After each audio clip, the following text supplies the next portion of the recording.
استغفر الله العظيم. انا مش عارف القطر المنيل بنيله ده اتاخر ليه كده. الواحد شكله كده مش هيلحق الماتش بتاع الاهلي والزمالك في مصر.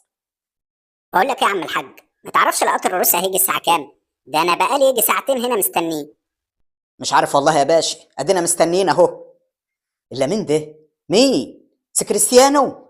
ده حلم ولا علم يا اولاد؟ انا مش مصدق عيني. طب سيبك من انك في مصر ولابس تيشيرت الاهلي، ايه اللي جابك ديروت هنا؟ والله زي ما تقول نفسي هفتني على شويه كشك وشويه ملوخيه، فقلت اميل على بيروت وانا جاي من السعوديه كده على طول اجيبهم، وبعدين اطلع على القاهره علشان اتفرج على ماتش الاهلي والزمالك. طب كنت رنيت عليه وانا ابعتهم لك ديليفري على السعوديه. وبعدين انت هتركب ليه معانا القطر الروسي ده؟ كنت حجزت تلجو ولا في اي بي؟ ده انت معاك فلوس ما تاكلهاش النار. يا عم غور، انا ناقص قر وحسد؟ وبعدين انت فاكر لما انا معايا فلوس كتيره كده هقعد اصرف واضيع على الفاضي وخلاص؟ والقطر التلج ولا الفي اي بي هيوصلنا، والروسي برضه هيوصلنا.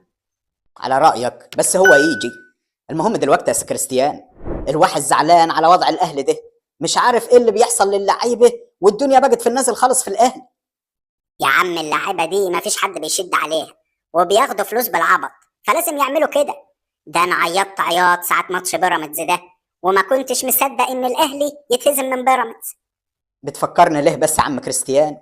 ده اللعيبه كانت عامله زي الفراخ الدايخه في الماتش ده. المهم دلوقتي انت تتوقع ايه اللي هيحصل في الماتش بتاع النهارده ده؟ الاهلي ولا الزمالك اللي هيفوز؟ يا عم ماتش الاهلي والزمالك ده ظاهره طبيعيه، يعني زي الشمس بتطلع من الشرق وبتغرب من الغرب، والقمر بيطلع بالليل. معنى الكلام يعني ان الاهلي كده كده لازم يفوز على الزمالك.